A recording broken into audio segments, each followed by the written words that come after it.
সকলকে নমস্কার, জয় যিশু। অবশ্যই প্রথম থেকে ভিডিওটা প্রথম থেকে শেষ অবধি শুনবেন এবং ভালো লাগলে লাইক কমেন্ট করবেন এবং চ্যানেলটি অবশ্যই সাবস্ক্রাইব করবেন যেন আপনার কাছে ভিডিওটা প্রথমে পৌঁছে যেতে পারে।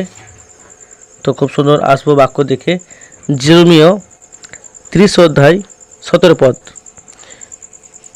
যে বাক্যটা আছে, তো আজকে প্রচারের টাইটেল হচ্ছে যে রোগ থেকে মুক্তি পান, রোগ থেকে মুক্তি পান।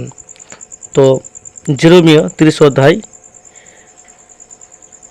17 পদ, কারণ আমি তোমার শাস্ত্র ফিরাইয়া আনিব ও তোমার ক্ষত সকল ভালো করিব, ইহা সদাপ্রভু কহেন। কেননা তাহারা বলে, এই দূরীকৃত, এই সেই সিয়ন যাহার অন্বেষণ কেহ করে নাই। তো দেখুন, সত্যি ঈশ্বরের বাক্য বলছে যে আপনার শাস্ত্র স্বরূপ তিনি ফিরিয়ে দেবেন, শাস্ত্র ফিরে আনিবেন এবং ক্ষত সকল ভালো করবেন। ক্ষত, আপনার যেসব জায়গাগুলো ক্ষত আছে, মনের মধ্যে হতে পারে, শরীরের মধ্যে হতে পারে, আর একটা বিষয় ক্ষত আছে, সে ক্ষত জায়গাগুলো ঈশ্বর আপনাকে ভালো করবে। তাই তিনি ভালো করার কথা বলছেন যে আপনার শাস্ত্র ফিরায় আনিবেন এবং ক্ষত সকল ভালো করবেন। আর একটা, আপনার ক্ষত জায়গাগুলোকে আপনার ঈশ্বর আপনাকে ঠিক করবেন। আপনার প্রত্যেকটা ক্ষত জায়গাগুলোকে ঈশ্বর সব কিছু ঠিক করবেন। তো ঈশ্বর এই জন্য বলছেন ক্ষত জায়গাগুলোকে ভালো করবেন। তো ঈশ্বর বলছে রাজাবলী 2 রাজাবলী 20:5 পদ, ঈশ্বরের বাক্য কি বলছে তা শুনুন। তুমি ফিরিয়া গিয়া আমার প্রজাদের অধ্যক্ষ হিজকিয়কে বলো, তোমার পিতৃপুরুষ দাউদের ঈশ্বর সদাপ্রভু এই কথা কহেন, আমি তোমার প্রার্থনা শুনিলাম, আমি তোমার নেত্র জল দেখিলাম, দেখো আমি তোমাকে সুস্থ করিব। তৃতীয় দিবসে তুমি সদাপ্রভু গৃহে উঠিবে। দেখুন, ঈশ্বর বলছেন যে আমাদের প্রার্থনা তিনি শোনেন। আমরা যে ধরনের প্রার্থনা করি না কেন, ঈশ্বর আমাদের প্রার্থনা শোনেন। আপনি যেমনভাবে প্রার্থনা করেন, যেভাবে হোক না কেন, আপনার প্রার্থনা অবশ্যই পরমেশ্বর শোনে। তাই ঈশ্বরের বাক্য বলছে 2 রাজাবলী 20:5 যে আমি তোমার প্রার্থনা শুনিলাম। অর্থাৎ ঈশ্বর আমাদের প্রার্থনা শোনে। আপনি যে কোনো অবস্থায়, যে কোনো জায়গায়, যেভাবেই আপনি প্রার্থনা করেন না কেন, কিন্তু ঈশ্বর আপনার প্রার্থনা অবশ্যই শোনেন এবং আপনাকে তিনি অবশ্যই প্রার্থনার উত্তর দেবেন, আর আপনি অবশ্যই প্রার্থনার উত্তর পাবেন। তাই তেনার প্রার্থনা তিনি শোনেন, আপনার প্রার্থনা ঈশ্বর শোনেন। অর্থাৎ আপনি যেভাবে প্রার্থনা করেন না কেন, ঈশ্বর আপনার প্রার্থনা অবশ্যই ঈশ্বর শোনেন। তাই আমি তোমার নেত্র জল দেখিলাম, দেখো আমি তোমাকে সুস্থ করি। অর্থাৎ আপনি যখন কান্নাকাটি করেন, কেঁদে প্রার্থনা করেন, আপনি যখন চোখে জল ফেলেন, তখন ঈশ্বর আপনার চোখের জল দেখেন, আপনাকে ঈশ্বর দেখে। আর আপনি সম্পূর্ণ ঈশ্বরকে যে প্রার্থনা রাখছেন ঈশ্বরের কাছে, ঈশ্বর অবশ্য শুনতে পায়। আর তার সত্য, আপনি যে অবস্থায় যেভাবেই প্রার্থনা করেন না কেন, ঈশ্বর অবশ্যই প্রার্থনা শোনেন এবং সে প্রার্থনা অবশ্যই আপনার কাছে উত্তর আসবে, আর আপনার চোখের জল তিনি দেখতে পান। তো আবার আসুন যাকব 5 অধ্যায় 16 পদ, এখানে কি বলে ঈশ্বরের বাক্য আমাদেরকে? অতএব তোমরা একজন অন্যজনের কাছে আপন আপন পাপ স্বীকার করো ও একজন অন্যজনের নিয়মিত প্রার্থনা করো, যেন সুস্থ হতে পারো। ধার্মিকের বিনতি কার্য সাধন মহা শক্তিযুক্ত। তো দেখুন, সত্যি ঈশ্বর বলছেন যে আমরা একে অন্যজনের কাছে যেন আমরা পাপ স্বীকার করি। আপনি যে কোনো একটা ভুল কাজ করছেন, ভুলভাবে চলছেন, যা ভুল কথা বললেন, সেটাকে আপনি যেন অন্যকে অবশ্যই শেয়ার করবেন। আপনার পাপটা গোপন রাখবেন না, আপনি অন্যকে শেয়ার করবেন। তাই তিনি বলছেন, ঈশ্বরের বাক্য বলছেন যে আপনি আপন আপন পাপ অন্যজনের কাছে শেয়ার করার কথা বলছেন পরমেশ্বর। তো আমরা অবশ্যই পাপ স্বীকার করি এবং ঈশ্বরের কাছেও পাপ ক্ষমা চাই আমাদের, তিনি তো ক্ষমা করে দিয়েছেন, তো অবশ্যই ক্ষমা চাই। তো এখানেও তিনি আবার বলছেন যে প্রার্থনা, যে ও একজন অন্যজনের নিমিত্ত, অর্থাৎ মানে আমরা একে অন্যের জন্য প্রার্থনা করি, আমরা একে অন্যের জন্য আমরা অবশ্যই প্রার্থনা করি। মণ্ডলীর জন্য হতে পারে, অন্যান্য প্রতিবাসীর জন্য হতে পারে, আর একটা বিশ্বাসীর জন্য আমরা কি প্রার্থনা রাখতে পারি। তাই তিনি একে অন্যের প্রার্থনা করার কথা পরমেশ্বর বলছে। আবার কি বলছে, যেন সুস্থ হতে পারে, অর্থাৎ সেই প্রার্থনা যেন অবশ্যই সুস্থ হতে পারে সেই ব্যক্তি। হয়তো বলতে কি সত্যি মণ্ডলী কোনো ব্যক্তি হতে পারে, কিংবা প্রতিবাসী হতে পারে, বা কিংবা কোনো বিশ্বাসী হতে পারে। আমরা যে কারোর জন্য প্রার্থনা যখন করব অবশ্যই সে সুস্থ হয়, সেভাবে আমরা প্রার্থনা করব। তাই ঈশ্বর বাক্য বলছে, ধার্মিকের বিনতি কার্য সাধন মহাশক্তিযুক্ত, মানে ধার্মিকের প্রার্থনা খুব জোর শক্তিশালী। ঈশ্বর আমাকে সাহস দিচ্ছে, আপনাকে সাহস দিচ্ছে যে ঈশ্বরের বাক্য প্রচুর শক্তিশালী। আপনি যে প্রার্থনা করেন সে প্রার্থনাটি ঈশ্বর অবশ্যই শোনে এবং অবশ্যই আপনার কার্যকারী হবে আপনার জীবনে। ঈশ্বর আপনাকে যে প্রার্থনা করবে সে প্রার্থনা অবশ্যই ঈশ্বর কাজ করবে, এবং ধার্মিক প্রার্থনা শক্তিশালী। যেমন ধরুন এক পদরোগী, তার পদরোগ হয়েছিল, আর সে 12 বছর ধরে সে কষ্ট পাচ্ছিল, এবং সে ধনবান ছিল, সে যিশুকে জানতো বা যিশুর সুসমাচার পেয়েছিল, কিন্তু সে যিশুকে কোনো মতে বিশ্বাস করেনি। আর তার সমস্ত অর্থাৎ ধন সম্পদ যখন শেষ হয়ে গেল, সে কাঙাল হয়ে গেল, আর সে সে রোগ থেকে সুস্থ হতে পারলো না, আরও কোথাও পেল না, কিন্তু মনে মনে বিশ্বাস করলো, যদি আমি যিশুর বস্ত্রকে আমি স্পর্শ করতে পারি তাহলে আমি নিশ্চয় সুস্থ হয়ে যাব। তো দেখুন, সে যখন যিশুর বস্ত্রকে স্পর্শ করেছিল, আর সে ব্যক্তি তখন সঙ্গে সঙ্গেই সুস্থ হয়ে গিয়েছিল। তো ঈশ্বরের বাক্য কী বলছে, মথি নয়, মার্কে 5:34 পদে যে বাক্যটা বলবো, তখন তিনি তাহাকে কহিলেন, হে কন্যা, তোমার বিশ্বাস তোমাকে রক্ষা করিল, শান্তিতে চলিয়া যাও, তোমার রোগ হইতে মুক্ত থাকো। অর্থাৎ দেখুন, সেই স্ত্রী, মানে যিশু বলছেন যে তোমার বিশ্বাস তোমাকে সুস্থ করেছে, অর্থাৎ আপনি বিশ্বাস করবেন, ঈশ্বরের কাছ থেকে আপনি আশীর্বাদ পাবেন। আপনার বিশ্বাস আপনাকে আপনার রোগ থেকে সুস্থ করবেন।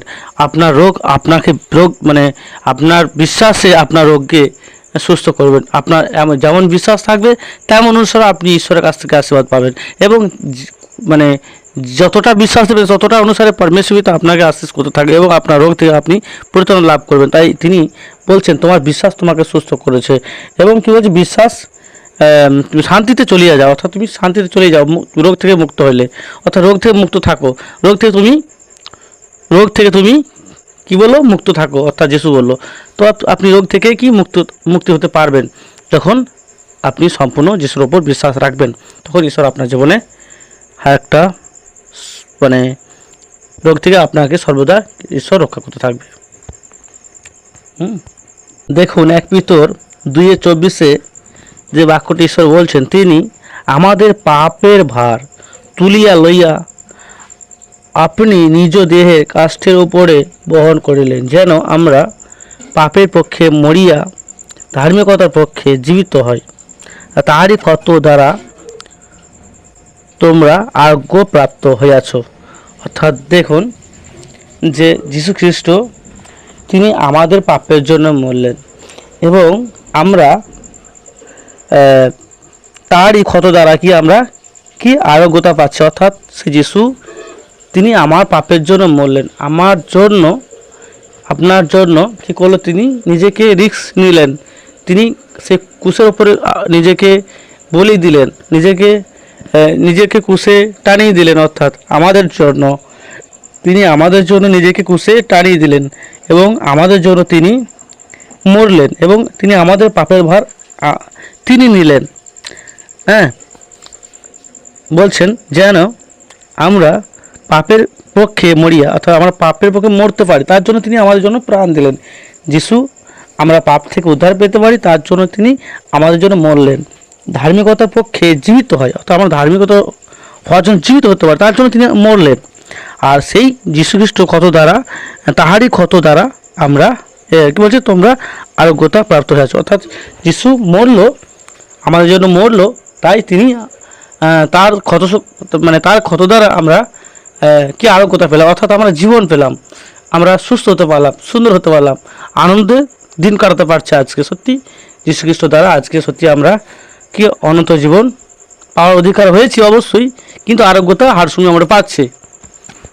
এটা হচ্ছে যে ঈশ্বরের আশীর্বাদ, যে ঈশ্বর আমাদেরকে আরোগ্যতা দিয়েছেন তার পুত্র যিশুর মাধ্যমে। 1 সময়েল 12:16 যে বিষয়টা ঈশ্বর বলছেন, অতএব তোমরা দাঁড়াও, সদাপ্রভু তোমাদের সাক্ষাতে যে মহৎ কর্ম করিবেন তাহা দেখো। অর্থাৎ ঈশ্বর আমাদেরকে দাঁড়াতে বলছেন, আমরা যেন দাঁড়িয়ে থাকি, আমরা যেন ঈশ্বরের সম্মুখে দাঁড়াতে পারি। তাই যখন আমরা দাঁড়াতে পারবো তখন ঈশ্বর আমাদের হয়ে তিনি মহৎ কর্ম করবেন, অলৌকিক কাজ করবেন, যা আমরা ভেবেও আমরা কুল পাবো না যে তিনি অবশ্যই আমাদের সম্মুখে তিনি দাঁড়াবেন। তো আমাদেরকে দাঁড়াতে হবে, ঈশ্বর আমাদেরকে এটা বলছেন। আপনি আবার আসুন 2 বংশাবলী 7:14। এখানে ঈশ্বর কি বলছে শুনুন, আমার পূজারা যাহাদের উপরে আমার নাম কীর্তিত হইয়াছে, তাহারা যদি নর্ম হইয়া প্রার্থনা করে ও আমার মুখে অন্বেষণ করে, আমি আপনার কুপথ হইতে ফিরিয়ে তবে আমি স্বর্গ হইতে তাহা শুনিব, তাহাদের পাপ ক্ষমা করিব ও তাহাদের দেশ আরোগ্য করিব। তো দেখুন ঈশ্বর বলছেন যে আমার প্রজারা আমার উপরে যে নাম কীর্তিত হয়ে আছে, অর্থাৎ আমরা ঈশ্বরের নামে হয়ে আছি, আমরা যেসব যীশু খ্রিস্ট বিশ্বাসী, যীশু বিশ্বাসী, আমরা প্রত্যেকে কি ঈশ্বরের নামে হয়ে আছি, প্রত্যেকটা সন্তান আমরা তার নামে হয়ে আছি। অর্থাৎ তারা যদি আমরা নর্ম হয়ে ঈশ্বরের কাছে প্রার্থনা করি তার সম্মুখে এবং ঈশ্বরের অন্বেষণ করি, তবে ঈশ্বর আমাদেরকে কুপথে ফিরিয়ে আনবেন। আমরা যখন নর্ম হয়ে শান্ত হয়ে পরমেশ্বরের কাছে প্রার্থনা করব, তখন ঈশ্বর কী করবে, আমাদেরকে কুপথ হতে ফিরিয়ে আনবেন। আমরা শান্ত এবং সুন্দরভাবে ঈশ্বরকে যখন প্রার্থনা করব, ঈশ্বরকে বলবো, ঈশ্বরের কাছে ফিরে আসবো, তখন ঈশ্বর আমাদের সমস্ত মন্দ থেকে কী করবেন, তিনি আমাদেরকে ফিরিয়ে আনবেন। তো আমি স্বর্গ হইতে তাহা শুনিব, অর্থাৎ ঈশ্বর কী বলছে, আমরা যখন প্রার্থনা করব তিনি যখন স্বর্গ থেকে শুনবেন আর তাহাদের পাপ ক্ষমা করবে, অর্থাৎ তিনি যখন স্বর্গ থেকে শুনবেন এবং তিনি আমাদের সকল পাপ ক্ষমা করবেন ও তাহাদের দেশ আর অর্থাৎ আমাদের দেশকে ঈশ্বর আশীর্বাদ করবে, আমাদের দেশকে আরোগ্যতা দেবে, যেন আমরা সুস্থ সুন্দর থাকতে পারি এবং রোগ থেকে পরিত্রাণ পেতে পারি, আমরা রোগ থেকে মুক্তি লাভ করতে পারি। ঈশ্বর আমাদের দেশকে আশীর্বাদ করবে, তাই তিনি আরোগ্য করার কথা বলছেন, যেন আমরা সুস্থ সুন্দর থাকতে পারি। তাই তিনি আমাদেরকে আশীর্বাদ করবেন, আমাদের দেশকে রোগ থেকে দূর করবেন, রোগ থেকে মুক্তি দেবেন আমাদেরকে। অর্থাৎ 2 কোরিন্থীয় 5:7 ঈশ্বর বাক্য বলছে যে আমরা বিশ্বাস দ্বারা চলি, বাহা দৃশ্য দ্বারা নয়। অর্থাৎ আমরা বিশ্বাসে চলি, বিশ্বাসে ঈশ্বরের কাছ থেকে আশীর্বাদ পাই, এই বিশ্বাসে ঈশ্বর আমাদেরকে সুস্থতা দেয়, বিশ্বাসে ঈশ্বর আমাদের ধার্মিক বলে গণিত করেন, বিশ্বাসে সব কিছু ঈশ্বর আমাদেরকে দেয়। কিন্তু আমরা চোখের দেখাতে আমরা কোনো কিছু পাই না, বা চোখের দেখাতে কোনো কিছু হয় না, বা চোখের দেখাতে ঈশ্বর আমাদের আশীর্বাদ করে না। যেটা দেখা যায় সেটাতে ঈশ্বর আমাদেরকে পছন্দ করে, বা সেটাতে ঈশ্বর আমাদেরকে কোনো কিছু দেয় না। কিন্তু যেটা না দেখে বিশ্বাস না দেখে কিছু আমরা বিশ্বাস করি, না দেখে ঈশ্বরকে বিশ্বাস করি, সেই ঈশ্বর আমাদেরকে নিরাকারভাবে যখন আমরা বিশ্বাস করি, তখন ঈশ্বর আমাদেরকে আশীর্বাদ করে। এটা এই বাক্য 2 কোরিন্থীয় যে বাক্যটা বলছেন 5:7। তো দেখে বিশ্বাস করলে আপনি কোনো কিছু পাবেন না। আপনি যদি দেখে বিশ্বাস করেন তা আপনার জীবনে কোনো কাজ হবে না, আপনি কোনো আশীর্বাদ পাবেন না। কিন্তু আপনি না দেখে ঈশ্বরকে বিশ্বাস করুন, আপনি না দেখে ঈশ্বরকে বিশ্বাস করুন, ঈশ্বর আপনার জীবনে ব্লেসিং করবে, আপনাকে আশীর্বাদে ভরিয়ে দেবে, আপনি সম্পূর্ণ আরোগ্যতা লাভ করবেন যখন না দেখে ঈশ্বরকে বিশ্বাস করবেন। কিন্তু দেখে বিশ্বাস করলে আপনার জীবনে কোনো কাজ হবে না। তো আপনি ঈশ্বরকে না দেখে বিশ্বাস করুন, দেখে নয়। আপনি যখন না দেখে ঈশ্বরকে বিশ্বাস করবে, নিরাকার ঈশ্বরকে বিশ্বাস করবেন, তো আপনার জীবনে হার এক আশীষ আপনার কাছে আসবে। আপনি রোগ থেকে পরিত্রাণ পাবেন, আপনার সমস্ত রোগ থেকে আপনি জয় হবেন, সমস্ত রোগ থেকে ঈশ্বর আপনাকে রক্ষা করবেন, আপনি রোগ থেকে মুক্তি অবশ্যই লাভ করবেন। অবশ্যই ঈশ্বরকে এই বাক্যের দ্বারা অনেক অনেক আশীর্বাদ করুন, আপনি সমস্ত রোগ থেকে মুক্তি পান। প্রার্থনা যিশু গুরুর নাম থেকে চাইছি, আমেন। জয় যিশু।